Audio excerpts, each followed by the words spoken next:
রসুলপুরের পায়রা মনে করছেন তাসবিহ জপটা নামাজ পড়াই জান্নাত না, এত সোজা জান্নাত হইলে পড়ে নামাজি লোকের অভাব নাই দেশ। কথা হয় না? নামাজি লোকের অভাব নাই। রাসূল বলেন হাজারে মাত্র একজন যাবে জান্নাতে, 999 জন যাবে জাহান্নামে।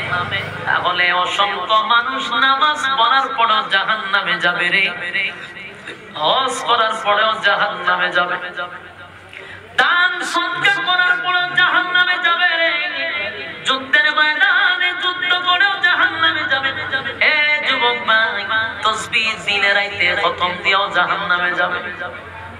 আবার আলেম হইয়াও আমরা জাহান্নামে যাব, আবার জালেম হইয়াও জাহান্নামে যাব, ওয়াজ কইরাও জাহান্নামে যাব। এরকম আছে না? না, যদি আমাদের